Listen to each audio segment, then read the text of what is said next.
इसके बाद आगे देखते हैं इस सवाल को।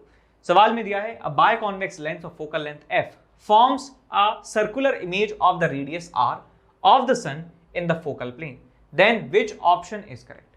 तो सन का इमेज बन रहा है फोकल प्लेन में और इमेज का जो रेडियस है वो r के बराबर है। देखिए यहाँ पे कैसा हो रहा है, क्या ये आपके पास है एक कॉन्वेक्स लेंस, ये है प्रिंसिपल एक्सिस, और सन से जो आने वाली लाइट है वो कुछ इस तरीके से आ रही होगी, इस तरीके से जो है सन से लाइट आ रही होगी। और हम जानते हैं कि पैरेलल लाइट जब आती है प्रिंसिपल एक्सिस के पैरेलल नहीं है तो वो फोकल प्लेन में आकर मिलती है। तो फोकल प्लेन में आकर मिलती है तो कहीं यहाँ पर जो है ये आकर इनका मिलन हो रहा होगा, आकर इनका मिलन हो रहा होगा, और हमें जो मिलने वाला है डायमीटर, हमें ये इमेज मिलने वाली है इस तरीके से। तो ये हो गया बेटा इसका डायमीटर, सन की इमेज का डायमीटर ये है, और यहां से यहां तक की जो डिस्टेंस है वो किसके बराबर है बेटा, वो फोकल लेंथ के बराबर है, focal length of this lens के बराबर है। और एंगल की यदि बात करें, मान लीजिए ये एंगल जो है थीटा के बराबर है, ये एंगल थीटा के बराबर है, तो ये वाला एंगल भी थीटा के बराबर होगा। तो ध्यान से देखिए इस वाले ट्राइंगल को, ध्यान से देखिए इस वाले ट्राइंगल को, दिस ट्राइंगल, ध्यान से देखिए इसको, क्या है यहाँ पे, ये एंगल थीटा है तो ये एंगल थीटा बता दिया था, ये जो डिस्टेंस है डायमीटर के बराबर है, यहाँ से यहाँ तक डिस्टेंस जो है फोकल लेंथ के बराबर है, फोकल लेंथ के बराबर है। तो यहाँ से आप लिख सकते हैं the d is equal to d upon f is equal to tan theta. तो यहाँ से d को मैं लिख सकता हूँ क्या, f tan theta, f tan theta, और यहाँ से क्या लिख सकता हूँ मैं, रेडियस को लिख सकता हूँ किसके बराबर है, f tan theta divided by 2। तो बेसिकली यदि मैं दोनों तरफ स्क्वायर कर देता हूँ, देखिए ये tan थीटा कांस्टेंट है, 2 कांस्टेंट है, तो यहाँ से एक बात लिखी जा सकती है दैट r जो है प्रोपोर्शनल है f के। तो यदि स्क्वायर कर देंगे तो r square proportional to f square हो जाएगा, पाई से मल्टीप्लाई कर देंगे तो पाई r स्क्वायर जो है वो प्रोपोर्शनल हो जाएगा f स्क्वायर के, क्योंकि ऑप्शन में दिया है pi r square proportional to f square, इसलिए हमने पाई से मल्टीप्लाई किया है। तो पाई r स्क्वायर जो है वो f के प्रोपोर्शनल है, तो बी ऑप्शन जो है उसे आप टिक कर सकते हैं। बाकी सारे ऑप्शंस बिल्कुल गलत हैं, सरासर गलत हैं, आप चेक कर सकते हैं। ठीक है, तो एक इंफॉर्मेशन आपको यहां पर देनी है कि रिपब्लिक डे के ऊपर एक ऑफर चल रहा है अनअकैडमी प्लस के सब्सक्रिप्शन के लिए। तो जनवरी 25 से जनवरी 27 के लिए ये ऑफर होने वाला है। और ऑफर क्या है देखिए एक बार, कि आप 6 मंथ का प्लस सब्सक्रिप्शन बाय करते हैं तो आपको 3 मंथ का जेई प्लस जो है एक्सटेंशन मिलेगा, और 2 महीने के लिए जो सीबीएसई का आपका 12th क्लास के पेपर के लिए जो गोल है उसके लिए 2 महीने का एक्सटेंशन और मिलने वाला है। यदि आप 12 मंथ का सब्सक्रिप्शन लेते हैं तो आप 6 मंथ के लिए जेई का एक्सटेंशन और 11th क्लास के एग्जाम के लिए आपको 3 मंथ का सब्सक्रिप्शन और एक्स्ट्रा मिलने वाला है। और यदि आप 24 मंथ का सब्सक्रिप्शन लेते हैं तो आपको 6 मंथ का एक्सटेंशन जेई की प्रिपरेशन के लिए और 10th की प्रिपरेशन के लिए आपको 3 मंथ का सब्सक्रिप्शन और मिलेगा। लेकिन ये जो ऑफर है ये 25 जनवरी से 27 जनवरी के बीच में एप्लीकेबल होगा, और आपको जो है कोड इस्तेमाल करना है NKC sir live for 10% of. 10% और ऑफ आप लेना चाहते हैं तो आप ये वाला जो है कोड अप्लाई करेंगे, एनकेसी सर लाइव, कोड भूलना नहीं है। ये जो तारीख है 25 जनवरी से 27 जनवरी के बीच में ये ऑफर एप्लीकेबल है, जिसमें एक्सटेंशन मिल रहा है बहुत सारा। उसके बाद अनअकैडमी प्रोडिजी आप सब लोग जानते हैं, अनअकैडमी प्रोडिजी में आप 20 लाख तक का कैश जो कॉलेज ग्रांट है वो आप जीत सकते हैं, और भी बहुत सारी स्कॉलरशिप्स और इनाम आप जीत सकते हैं। ये 29 जनवरी को टेस्ट होने वाला है 10 AM ऑनवर्ड्स, और ये class 7th 8th 9th 10th और 11th और 12th के जो जेई और नीट के एस्पिरेंट्स हैं उनके लिए ये टेस्ट होगा। और स्कॉलरशिप और जो रिवॉर्ड्स हैं वो अभी अगली स्लाइड में बताऊंगा, और आप ऑल इंडिया लेवल पर कंपीट कर रहे होंगे। तो पहले तो आप यहाँ पे कोड इस्तेमाल करना है एनकेसी सर लाइव, और ये रही आपकी स्कॉलरशिप। स्कॉलरशिप जो है टॉप 10 रैंक को 100% और 500 रैंक तक जो है स्कॉलरशिप यहाँ पे मिलेगी। और प्राइजेस पर जो है आपको मिलेगा MacBook Air, iPhone, iPad and Echo Dot and Amazon के वाउचर्स भी यहाँ पर आपको मिलेंगे। उसके बाद ये 2 बैचेस स्टार्ट हो रहे हैं 27 जनवरी से, दोनों ही 27 जनवरी से स्टार्ट हो रहे हैं। और यहाँ पे क्लास 11th का रिवीजन होगा और क्लास 12th की प्रिपरेशन यहाँ पे कराई जाएगी साथ में। और इन सारे बैचेस में टॉप एजुकेटर्स पढ़ा रहे हैं, और बैकलॉग का कवरेज इन सारे बैचेस में, इन दोनों बैचेस में दिया जाएगा। तो फटाफट से आप इनरोल कर लीजिए इन बैचेस में। अनअकैडमी मेगा कॉम्बैट और जेई मेन स्पेशल ये एक ऑफर है कि 30 ऑफ जनवरी को ये 11 AM पे टेस्ट होने वाला है, जिसमें 21 क्वेश्चंस होंगे और ड्यूरेशन होगा 60 मिनट्स। यदि आप इस टेस्ट में अच्छा स्कोर करते हैं तो आपको स्कॉलरशिप और ढेर सारे इनाम यहाँ पर मिलेंगे। देख सकते हैं कि रैंक 1 to 3 में 100% स्कॉलरशिप, रैंक 4 to 10 में 75% स्कॉलरशिप, रैंक 11 to 50% स्कॉलरशिप और अप टू 500 में 15% स्कॉलरशिप आपको मिलने वाला है। तो टेस्ट में स्कॉलरशिप के साथ साथ आपका जेई प्रिपरेशन जो है और भी बूस्ट यहाँ पर होने वाला है। तो फटाफट से इस टेस्ट में एनरोल कर लीजिए। कोड इस्तेमाल करना है NKC sir live, NKC sir live आपको कोड इस्तेमाल करना है जहां भी कोड पूछा जाए। अनअकैडमी की वेबसाइट और आप ऐप पर ये एनरोल कर सकते हैं इस टेस्ट में, ठीक है। इसके बाद आगे चलते हैं। A man's near point 0.5 metre, actual में होना चाहिए 25 सेंटीमीटर, यानी कि 0.25 सेंटीमीटर नियर पॉइंट होना चाहिए। असल में नॉर्मल इंसान का होता है एवरेज, नॉर्मल इंसान का एवरेज जो नियर पॉइंट है वो 25 सेंटीमीटर होता है। इसका 50 सेंटीमीटर है। फार पॉइंट 3 मीटर है, फार पॉइंट इनफाइनाइट होना चाहिए। तो power of spectacles lenses required for reading purpose, तो हमें कितने पावर का लेंस रिक्वायर्ड होगा रीडिंग पर्पस के लिए और सीइंग डिस्टेंट ऑब्जेक्ट्स रेस्पेक्टिवली, दूर की चीजों को देखने के लिए और पास की चीजों को पढ़ने के लिए। तो यहां पर हम देखते हैं कि ये हमारे पास, मैं मान लेता हूं कि एक हमने लेंस लिया है। लेंस पता नहीं कौन सा है, कॉनकेव टाइप का है, कॉन्वेक्स टाइप का है, मुझे अभी कोई आइडिया नहीं है ना।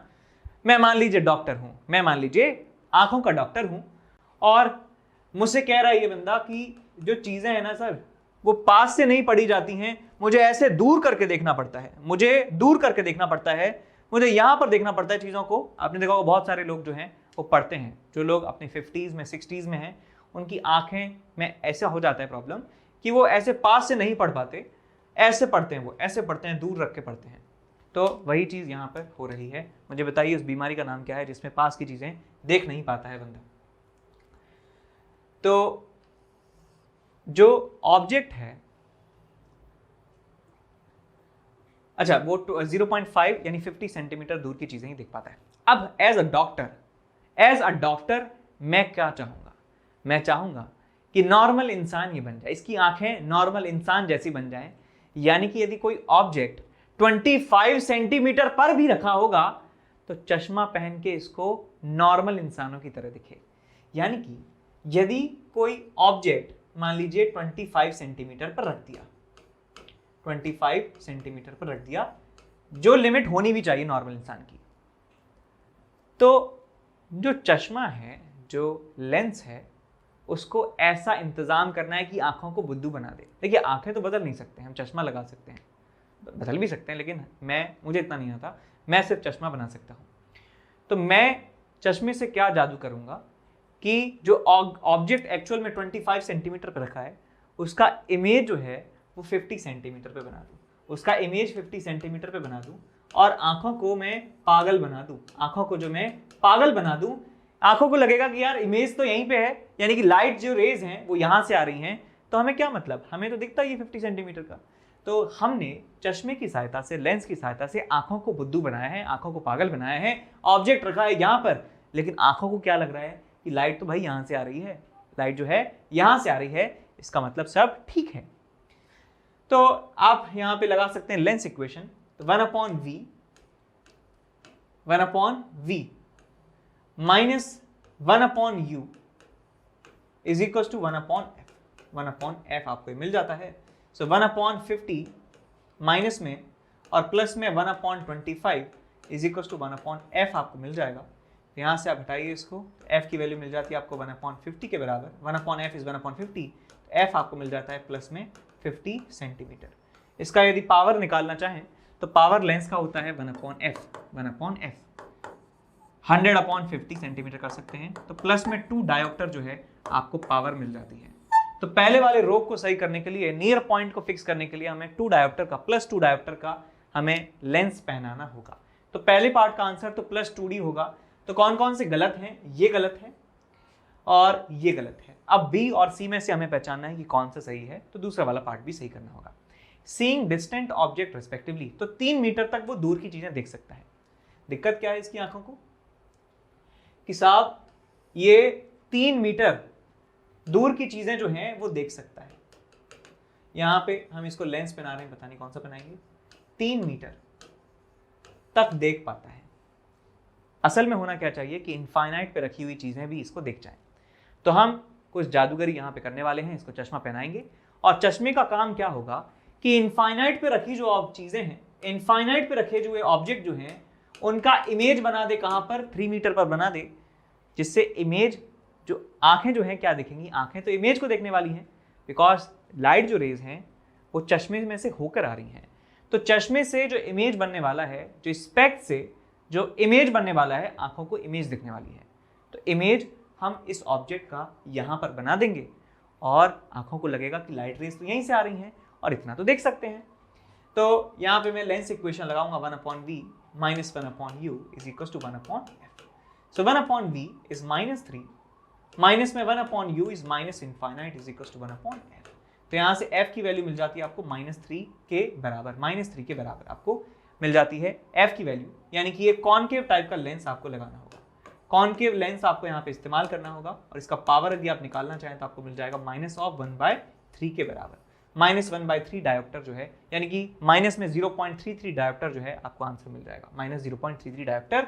इसका मतलब C option is the correct option. समझ गए आप? अब आगे बढ़ते हैं। तो नेक्स्ट क्वेश्चन यहाँ पे डिस्कस कर रहे हैं। The cross section of a glass prism has a form of isosceles triangle, यानी ऐसा ट्राइंगल जिसके 2 साइड्स आपस में बराबर हों। One of the refracting face is silvered, a ray of light falls normally on the other refracting face after being reflected twice, 2 बार यहां पे ये रिफ्लेक्ट होती है। It emerges through the base of the prism perpendicular to it.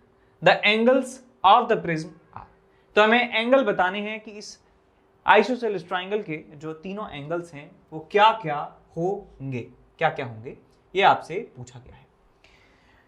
तो मैं यहां पे बना देता हूं एक आइसोसेलेस ट्राइंगल कुछ इस तरीके से।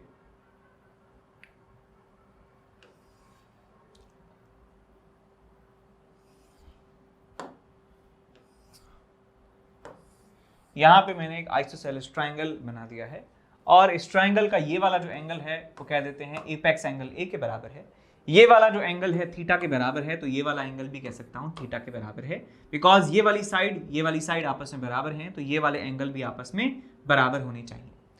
लाइट की एक रे आती है नॉर्मल टू दिस सरफेस, इस सरफेस के नॉर्मल आती है। अच्छा, एक चीज और बताना भूल गए कि एक फेस जो है उसको रिफ्लेक्टिंग बना दिया है, पॉलिश कर दिया है, यानी वो रिफ्लेक्शन करवाएगा। अब लाइट का एक रे जो है वो नॉर्मल यहां पर इंसिडेंट करवाया जाता है, तो यहां पे मैं लाइट रे इंसिडेंट करवाता हूं नॉर्मली, तो मैं जानता हूं कि ये एज इट इज जो है यहां पर गिर जाएगा, एज इट इज यहां पर गिरेगा। अब ये गिरेगा इस वाले फेस पर, तो लाइट रिफ्लेक्ट होने वाली है। लाइट रिफ्लेक्ट होगी, यानी जितना नॉर्मल के साथ ये एंगल बनाएगा उतना ही नॉर्मल के साथ एंगल बनाते हुए ये ऐसे गिरने वाला है। थोड़ा सा डायग्राम दोबारा से बनाते हैं, रे दोबारा से बनाते हैं जिससे सही से रिप्रेजेंटेशन हो सके। कुछ ऐसे बनाइए, ऐसे ऐसे गिराना है, तो ऐसे लाइट नॉर्मल इंसिडेंट होती है, आकर गिरती है यहाँ पर। ये रहा साहब आपका नॉर्मल के साथ जितना एंगल बनाएगी उतना ही एंगल बनाते हुए ऐसे रिफ्लेक्ट होने वाली है, ऐसे रिफ्लेक्ट होने वाली है। ये क्वेश्चन में कहा गया है, मतलब सब जानते ही हैं। ये दोनों एंगल आपस में बराबर होंगे, फिर आकर गिरती है इस वाले फेस पर। अब ये वाला फेस वैसे तो रिफ्रैक्टिंग सरफेस है, रिफ्लेक्शन होना चाहिए, लेकिन क्योंकि कहा गया है कि 2 रिफ्लेक्शन यहां पर होते हैं और फिर बेस से निकल जाती है, इसका मतलब यहां पर जो है रिफ्लेक्शन हो रहा है, इसका मतलब यहां पर TIR हो रहा होगा। तो यहां पे TIR हो रहा है बेटा, और TIR के कारण जो है ये लाइट रे आती है ऐसे और बेस के परपेंडिकुलर होकर निकल जाती है, बेस में से होकर जाती है और ऐसे 90 डिग्री एंगल बनाती है। ये हमारे पास कंडीशन है। तो ये तीनों एंगल्स ए, थीटा और थीटा क्या क्या हो सकते हैं, ये आपसे पूछा गया है। तो चलिए यहाँ पे थोड़ा सा ज्योमेट्री देखते हैं कि ये आपके पास जो नॉर्मल है इस वाले फेस का, ये वाला जो नॉर्मल है ये नॉर्मल के साथ ये एंगल कितना हो गया कैसे देखेंगे, ये 90 है तो ये 90 है, ये ए है तो कितना हो जाएगा आपके पास, ये 90 माइनस ए, पेन बदल लेते हैं, 90 माइनस ए, ये 90 माइनस ए है, ये पूरा एंगल 90 है तो ये कितना आ जाएगा आपके पास, ए के बराबर आ जाएगा एंगल। इसका मतलब ये वाला एंगल भी ए के बराबर आ जाएगा, because angle of incidence is equal to angle of reflection. अब देखिए बेटा ध्यान से, ये मैं एक नॉर्मल बनाता हूं, इस वाले फेस का एक नॉर्मल यहां पर बनाता हूं, तो नॉर्मल के साथ ये जो लाइन है एंगल बना रही है कितना, 2a के बराबर। तो नॉर्मल के साथ ये वाली लाइन कितना एंगल बनाएगी, 2a के बराबर, 2a के बराबर, और उतना ही एंगल यहां पर बन रहा होगा 2a के बराबर, ये वाला एंगल 2a के बराबर होगा। ये 90 है तो ये वाला एंगल कितना हो जाएगा, 90 माइनस 2a, ये वाला एंगल कितना हो जाएगा, 90 माइनस 2a। तो भाई ये वाला ट्राइंगल मैं दोबारा से बना रहा हूँ, ये वाला ट्राइंगल दोबारा से बना रहे हैं यहाँ पे बड़ा करके, कुछ इस तरीके का ट्राइंगल है, ये वाला एंगल 90 है, ये वाला एंगल थीटा है, ये वाला एंगल कितना है, 90 minus 2a।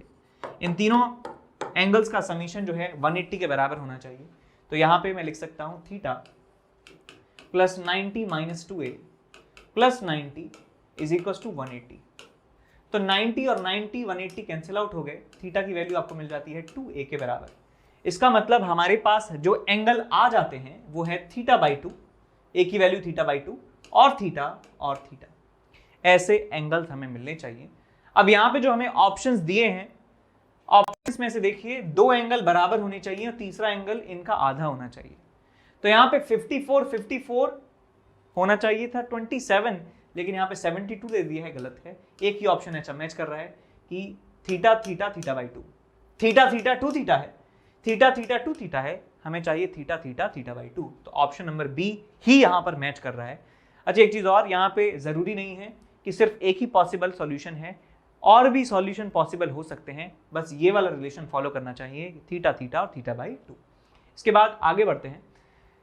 The given lens is broken into 4 parts. जो लेंस है ये वाला, इसको 4 पार्ट्स में ब्रेक कर लिया जाता है, 1 2 3 4, and rearranged closely as shown in the figure. If the initial focal length is f, then after rearrangement the equivalent focal length is equal to, तो इस वाले कॉम्बिनेशन का फोकल लेंथ आपको कैलकुलेट करना है कितना होगा।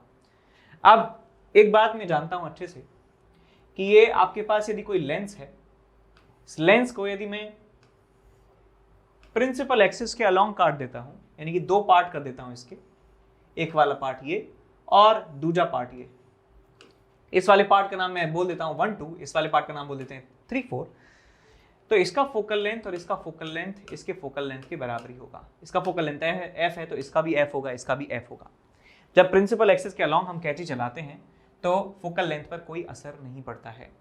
अब यदि हम इसको प्रिंसिपल एक्सिस के परपेंडिकुलर कैंची चलाएंगे और इसको हाफ हाफ में डिवाइड कर देंगे, इसको यदि मैं हाफ हाफ में डिवाइड कर देता हूं, ऐसा और ऐसा, तो फोकल लेंथ जो है डबल हो जाती है, ये 2f हो जाएगा और ये 2f हो जाएगा, ये 1 है ये 2 है।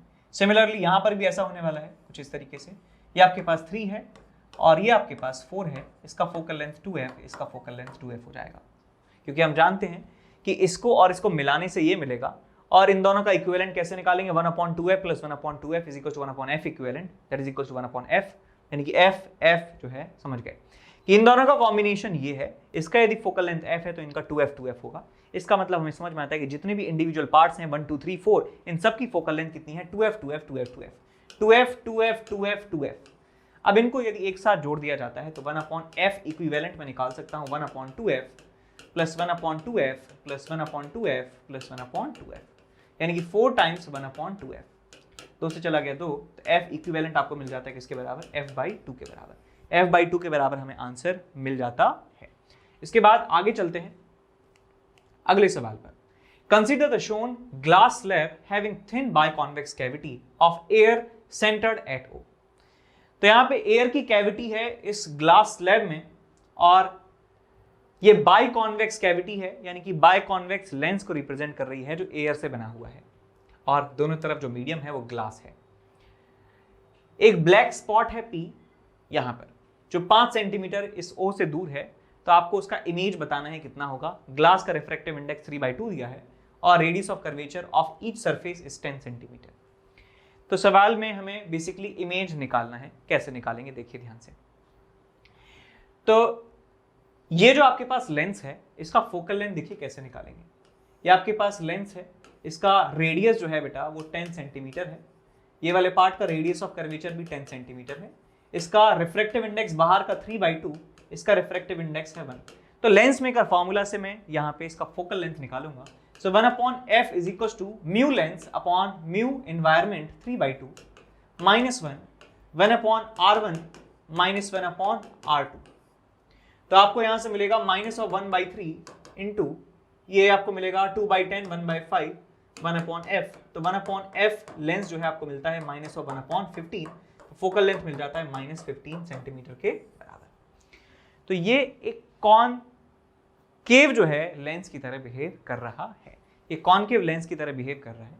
तो हमारे पास एक लेंस है और जिस लेंस का फोकल लेंथ हमें पता है कितना है, फोकल लेंथ है -15 सेंटीमीटर।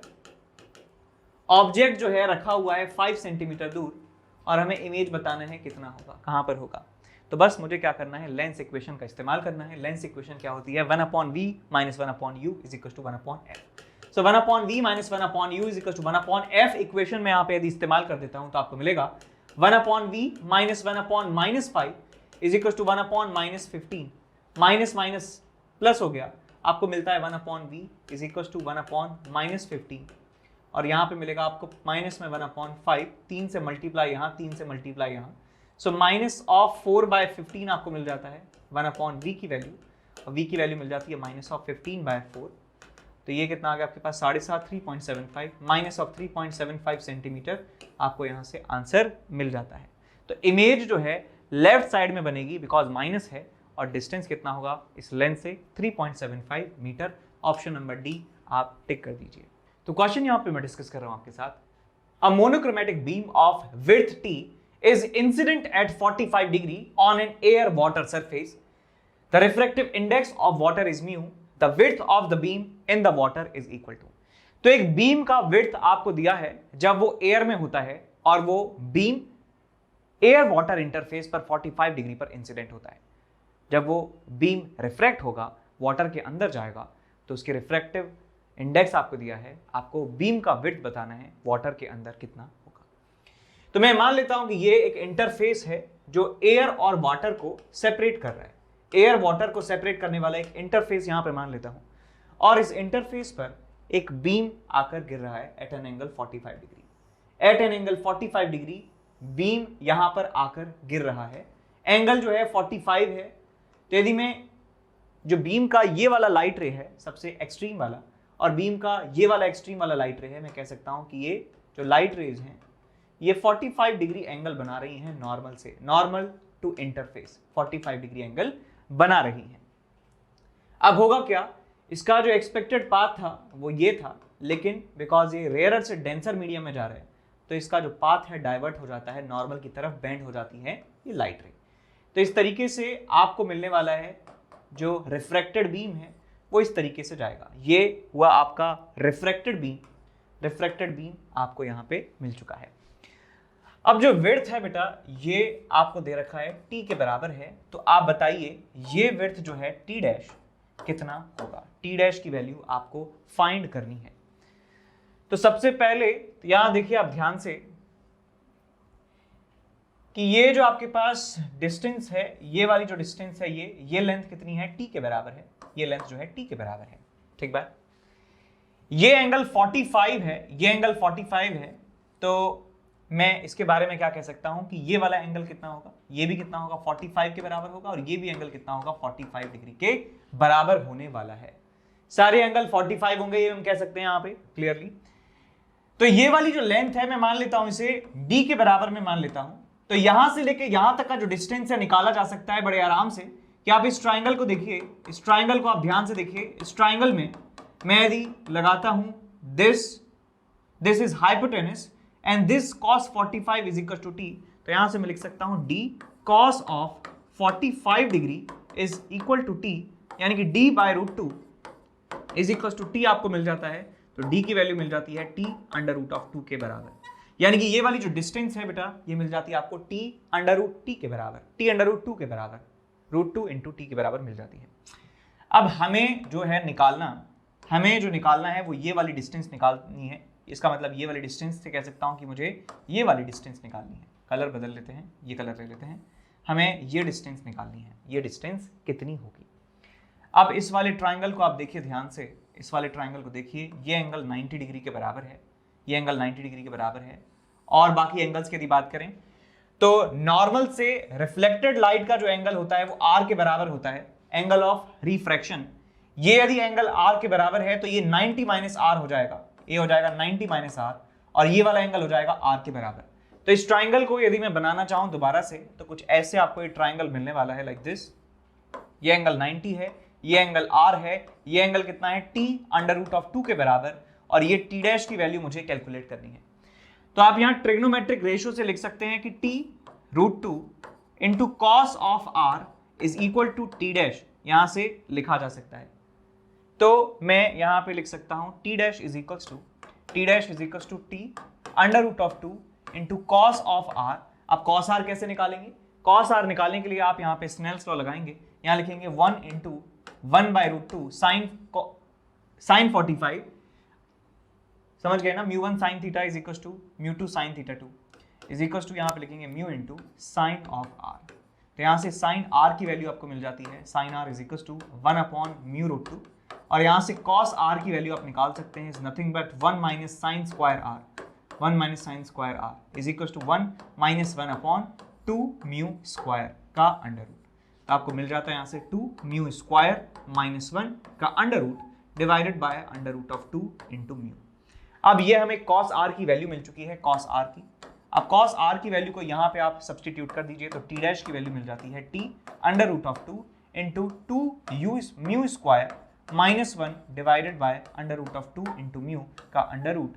तो यहाँ √2 से √2 कैंसिल आउट हो जाता है, आपको मिलता है t by mu into √2 μ² minus 1, 2 μ² minus 1, ये t डैश की वैल्यू मिल जाती है, t डैश की वैल्यू मिल जाती है।